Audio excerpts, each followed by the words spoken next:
우리나라 정부가 우리 성장률 1.6%로 전망한다는 거, 그게 경기 침체예요. 굉장히 어려운 경제다. 1960년부터 쭉 나열했을 때 23년 경제 성장률이 가장 나빠요. 바닥이냐라는 그런 질문을 하셨을 때 바닥 아니다, 이제 바닥 밑으로 내려가는 구간이다 라고 말씀드리는 거고,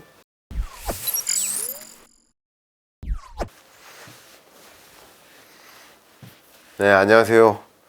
경제 읽어주는 남자 김화석입니다. 반갑습니다. 네, 박소리가 작네요. 농담입니다.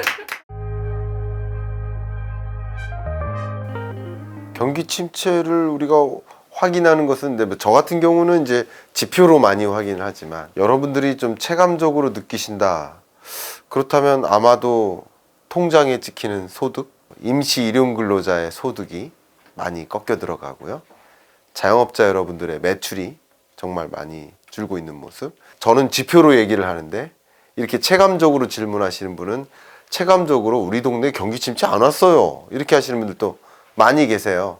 우리 동네 보니까 우리 동네 성수동인데 줄 30분 기다렸다가 먹는다고, 그렇게 이야기하시면서 경기 침체 안 왔다고 그렇게 말씀하시는데, 좀 안타깝지만 그런 현상마저도 제가 경제를 이야기할 때 우물 안에서 보면 안 된다, 우물 밖에서 나와서 봐야 된다, 이런 말씀 많이 드리거든요.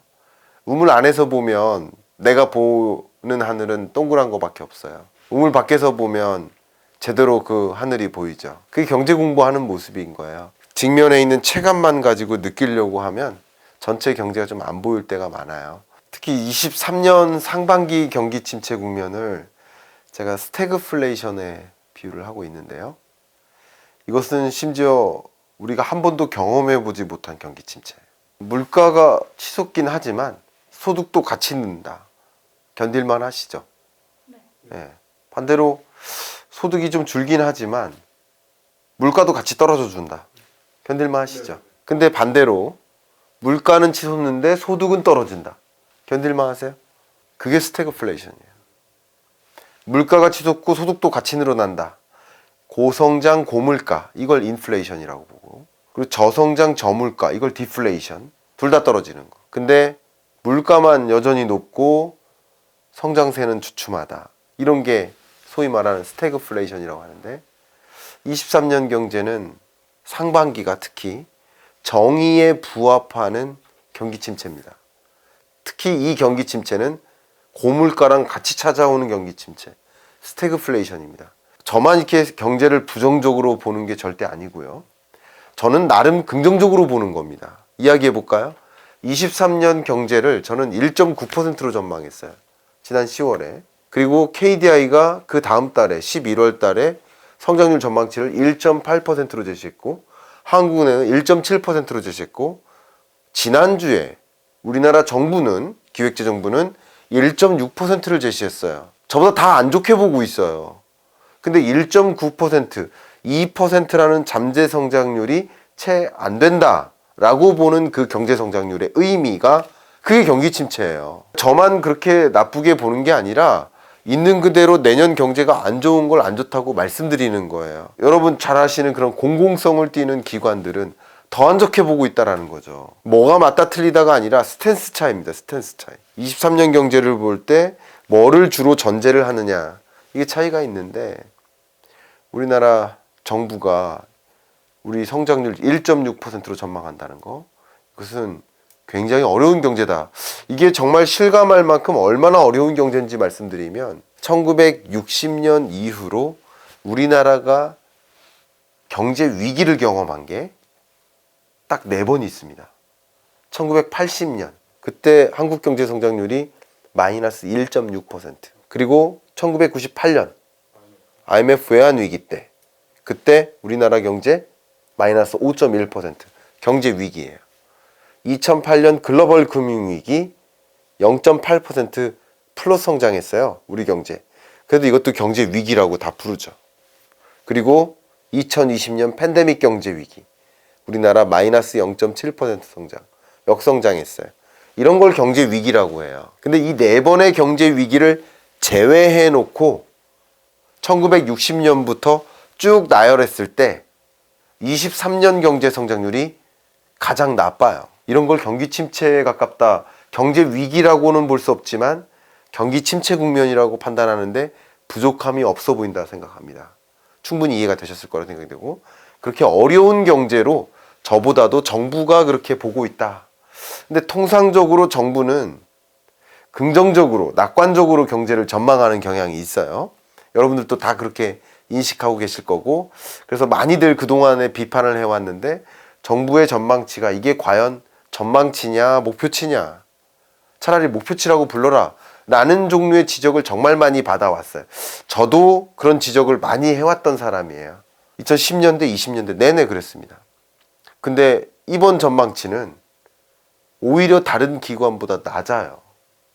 이걸 어떻게 해석할 것이냐. 경기 침체를 인정하자. 경기 침체를 우리 차라리 긴장하고 적극적으로 이 어려운 경제 국면임을 시인하고 인정하고 차라리 적극적으로 대응할 대응책을 모색해보자 라는 관점에서 경제성장률 전망치를 제시했을 가능성이 높습니다. 이게 바로 경기 침체죠. 23년 경제 어렵다, 이렇게 말씀드리겠습니다. 안타깝게도 경기 침체 국면으로 가는 초입, 이렇게 보고 있습니다. 2022년 경제도 정말 어려웠다라고들 많이 말씀하시잖아요. 고물가, 고금리, 고환율, 그리고 무역 적자, 경상수지 적자, 정말 좋은 게 없는 그런 국면. 근데 이런 것들은 보통 둔화라고 표현합니다. 경기 순환 사이클에서 보시면 경제가 이렇게 위로 올라가잖아요. 이런 것을 제로에서 플러스를 향할 때 이걸 성장한다고 해요. 성장. 그죠? 성장기를 지나서 고점을 찍고 피크를 찍고 밑으로 내려오죠. 이런 걸 둔화라고 해요. 그리고 이제 제로까지 왔죠. 제로에서 밑으로 쭉 내려갈 때 우리는 이것을 침체라고 합니다. 침체. 제로 끝단, 저점에서 다시 0을 향해 올 때를 recovery, 회복이라고 합니다.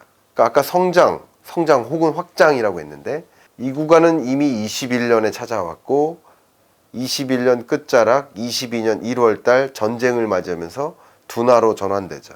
급격하게 둔화. 22년은 둔화하고 23년에 비로소 제로를 밑도는 침체 국면에 진입한다. 지금 경기가 안 좋은 게 바닥이냐라는 그런 질문을 하셨을 때 바닥 아니다 이렇게 말씀드리고, 이제 바닥 밑으로 내려가는 구간이다라고 말씀드리는 거고, 다만 실물 경제를 제가 계속 말씀드리는데 실물 경제랑 주가랑은 전혀 다릅니다. 전혀 다르다라는 말이 어폐가 좀 있어 보이지만 제가 이렇게 말씀드리는 건 어디까지나 실물 경제의 흐름을 말씀드리는 거고요. 주가는 이미부터 선반영돼서 움직이기 때문에 실물 경제가 바닥을 찍고 침체 간다, 그렇다고 해서 주가가 또 떨어진다, 이렇게 받아들이시진 않았으면 좋겠습니다. 왜냐하면 들으시는 분이 혼동을 하시더라고요. 경기 침체 온다고 했는데 경기 침체를 마치 경제 위기 온다고 오해를 하시는 분들이 계시고, 그거 아닙니다. 경제 위기와 경기 침체는 다르다 말씀드렸고, 그리고 경기 침체 온다고 했는데 그럼 주가가 이제 바닥 밑으로 떨어진다는 얘기로 오해하시는 분들이 또 계세요. 그렇기 때문에 제가 미리 말씀드려요. 이 이야기는 반드시 들어가 줘야 됩니다. 근데 기본적으로 경기와 물가 간의 관계를 이렇게 말씀하셨는데, 경기가 별 문제 없을 때, 일단 전제를 별 문제 없을 때, 22년은 사실상 별 문제가 없었어요. 굳이 따지면 경기가, 왜냐면 둔화 국면이니까 별 문제가 없었다. 문제는 있었지만 별 대단한 문제가 없었다라고 전제할 때 고용시장도 타이트하다 이런 얘기 많이 하잖아요. 근데 물가가 너무 높으니까 이 물가를 잡기 위해 어떻게 한 거예요? 금리 인상한 거예요. 그럼 금리 인상을 하다 보면 물가가 잡히거든요. 왜? 금리 인상하다 보면 뭐가 둔화돼요? 소비자의 소비가 둔화돼요. 금리가 올라가면 대출 껴다가 명품백 사시겠습니까? 금리가 낮을 때는 그런 생각을 할 수도 있겠지만 금리가 올라가면 올라갈수록 그런 생각을 덜 하게 되죠. 대출을 낀다는 것은 현재 소비를 늘리고 미래 소비를 줄인다는 뜻이에요. 결과적으로 금리가 올라가면 올라갈수록 우리 가계의 소비가 위축되는 거예요. 그뿐 아니라 가계 소비가 줄 것 같아. 금리가 올라갈 것 같아. 그럼 기업들은 어떻게 할까요? 기업들은 투자를 위축시킵니다. 그러니까 기업들이 판단하는 여러 의사결정의 기준, 기회비용, 그게 금리예요. 시중금리가, 대출금리가 이렇게 높은데 대출 껴다가 사업하겠습니까? 사업했을 때 소위 투자 수익률이 5%라고 해볼게요. 근데 대출금리가 5%예요. 그럼 대출에다가 그 사업 하겠습니까? 절대 못하죠. 기본적으로 기업의 의사결정, 사업 의사결정을 내리는 과정에서 정말 중요한 것이 뭐다? 금리예요. 결과적으로 금리가 이렇게 올라가면, 치솟으면 기업들은 사업 규모를 축소시켜요. 그래서 설비 투자, 건설 투자를 위축시켜요. 근데 우리나라 기업들만 위축시키는 게 아니라 세계적으로 위축시켜요. 자, 그러면 한번 설명드려 볼게요. 앞에서 제가 한국 경제 성장률을 정부가 전망할 때 1.6%로 전망한다고 했는데, 근데 그 GDP 규모가 1.6%밖에 성장하는 정도가 못 미친다라는 얘기인데, 그걸 구성하는 항목들을 뜯어보면 특히 설비 투자, 건설 투자는 마이너스예요. 근데 우리나라의 설비 투자, 건설 투자가 마이너스니까 전년보다 준다는 뜻이에요. 설비 투자를 줄인다는 것은 쉽게 말하면 공장 기계 설비를 줄인다. 뭐 이런 느낌이라고 생각하시면 좋아요. 뭐 생산 설비를 뭐 기존 계획을 축소시킨다. 뭐 이러다 보면 고용이 축소돼요. 그럼 일자리가 주니까 소득은 더 줄어요. 그러니까 이런 악순환이 야기되는 게 23년의 모습인데, 그러니까 우리 경제만 그런 게 아니라 세계적으로 그렇잖아요. 그러니까 우리나라에 수출도 주는 거예요. 실제 이 정부의 전망 자체가 설비 투자와 건설 투자가 마이너스고요. 심지어 수출마저 마이너스입니다. 그러다 보니까 GDP 성장률이 높을 수가 없다라고 이렇게 전망하고 있는 거예요. 자, 이렇게 되다 보면, 자, 보세요. 물가를 잡기 위해서 금리를 인상했단 말이죠. 그럼 높아진 금리는 시장에 역습을 주는 거예요. 경기 침체로. 그래서 경기 침체가 오는 거예요. 경기 침체가 와서 물가가 이제 잡히는 거예요. 그러면 이제부터 뭐 합니까? 경기를 부양시키는 거죠. 사이클이 있는 겁니다. 이렇게. 결국은 22년은 물가 때문에 금리 인상했고, 그것 때문에 경기가 침체됐다면, 여전히 23년에는 그 충격으로 정점 찍고 잡히는 과정에서 경기 침체가 찾아오고, 그게 결국은 크로스되는 구간이 있어요.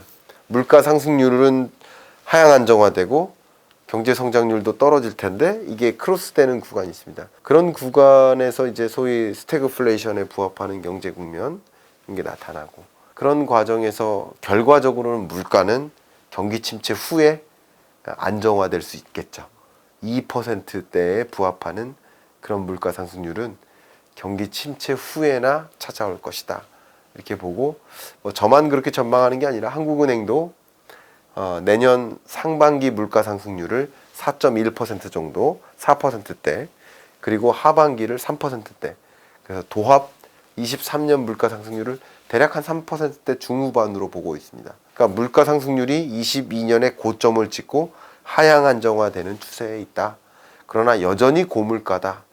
23년 혹은 24년이 되어야 우리가 생각하는 그 안정적인 물가 있죠? 그런 물가 상승률에 부합하게 나타날 것이다. 이렇게 보시면 좋겠습니다. 맞아요. 많이들 그런 질문을 하세요. 왜 자꾸 금리 올리느냐. 경기 침체 오게. 그럼 마치 이런 거예요. 내일 뭐 시험을 봐야 돼요. 그러면 공부를 해야죠.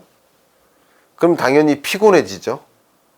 그러면 왜 공부하냐? 피곤해지게. 피곤해지지 말기 위해서, 그럼 않기 위해서 공부 안 합니다. 내일 시험 망치려고 왜 공부 안 하냐? 피곤해지더라도. 자꾸 이런 질문을 하는 거예요. 약간은. 이게 두 가지 중에 하나를 선택하는 과정이에요. 두 마리의 토끼의 비유를 합니다. 두 마리 토끼를 동시에 잡을 수는 없어요. 하나부터 잡고 그 다음 하나를 잡아야 돼요. 맞죠? 두 마리 토끼 잡으려면 어떻게 해야 돼요? 두 마리를 다 잡기 위해 달려가는 게 아니라 한 마리 토끼를 잡고 나서 그 다음 토끼를 잡아야 돼요. 일단 시험이 먼저니까 피곤하더라도 시험 공부해서 시험 잘 보고 나서 그 다음에 나의 피곤함을 풀어야 되지. 근데 둘 다 잡으려면 둘 다 망치는 거죠. 둘 다 놓치는 거죠. 그죠? 더 피곤할걸요? 시험까지 망해버리면. 저는 그런 생각이 듭니다. 이게 무슨 말이냐면, 이렇게 금리를 인상하는 과정은 물가라는 토끼를 먼저 잡기 위함이다. 그 물가라는 토끼를 잡는 과정에서는 경기 침체라는 토끼는 저 멀리 더 달아가 버리겠죠. 경기 침체를 막기가 힘들어질 거예요. 근데 어쨌든 우리가 할 수 있는 방법은 물가라는 토끼를 잡고 나서 냅다 둬야죠. 경기 침체 잡자고. 그렇게 하는 국면이라고 생각할 수 있겠고요. 그래서 23년에는 결과적으로는 이 물가를 안정화시키기 위해서 높은 금리를 계속 유지해 나갈 가능성이 높고요. 그런 과정에서 경기 침체는 어쩔 수 없이 받아들이는 것이다. 그래서 저는 이미 칼럼에서도 그런 말을 썼고 제 책에다가도 그런 표현을 썼지만 용인된 경기 침체, 경기 침체를 용인하는 과정이다. 오히려 유인한다는 표현까지 썼어요. 유인하는 거예요, 경기 침체를. 그래야 뭐하니까? 물가가 잡히니까. 물가를 다 잡고 나서 그 다음 경기 침체를 회복으로, 경기 부양으로 또 통화정책 기조를 바꿀 수 있습니다. 그것은 후순위라는 거죠.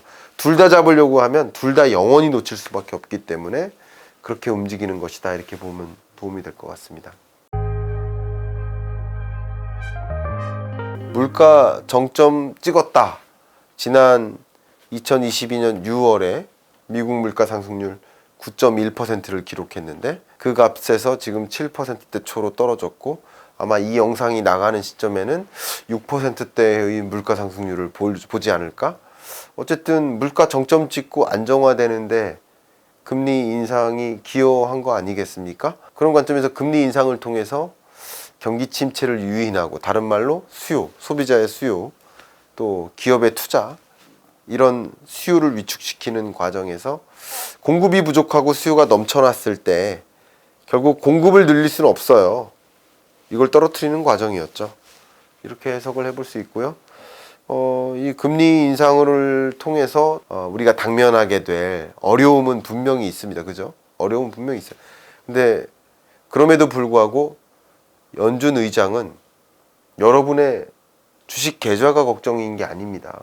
연준 의장은 우리나라 한국은행 총재는 여러분의 부동산이 걱정인 게 아니에요. 가계부채가 걱정인 게 아니에요. 물가가 걱정인 거예요. 적정 물가를 이루는 것. 그게 중앙은행의 목적이기 때문에 그 목적에 부합하게까지는 계속 달려가면서 움직이는 것이다. 이렇게 판단하시면 도움이 되겠습니다. 그거는 23년 내에 잡히지 않을 가능성이 더 높다. 24년에 올 것 같습니다.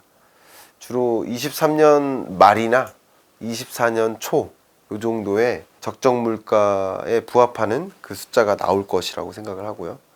제가 뭐 개인적으로는 22년 올해 한 문구 정해봐라 라고 한다면 영어 문구 저는 가장 기억에 남는 게 2% goal 2%라는 목표 물가를 이룰 때까지 금리 인상 계속하겠다 라고 했잖아요.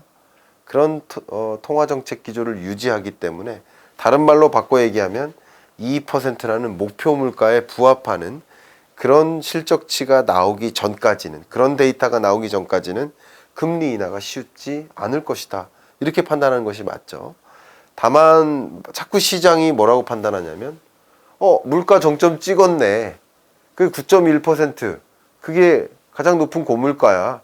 그리고 6월 물가 다음 7월, 8월, 9월, 10월 계속 물가 정점 찍고 7%까지 떨어졌잖아. 그러니까 금리 인하해도 돼 라고 생각하시는데 아니라는 거죠. 파월 의장의 마음은 2%가 기준선이고 아직도 물가 정점 찍은 건 맞지만 정점 이하가 여부로 오느냐 그게 중요한 게 아니라 2%라는 물가 상승률에 부합하느냐 여부가 중요한 것이기 때문에 그 기준에는 전혀 못 미치고 있는 상황이라고 보시면 돼요. 그렇기 때문에 금리 인하는 상대적으로 기대하기가 힘들다. 다른 말로 목표하는 물가 상승률 2%에 부합하는 그런 목표 안정 물가치에 도달하는 데 상당한 시간이 걸리기 때문에 역시 금리 인하라는 의사결정, 통화정책 기조를 바꾸는 피봇에 해당하는 이 의사결정은 짧은 시간 안에 오는 것이 아니다. 그렇게 생각을 하고 있습니다.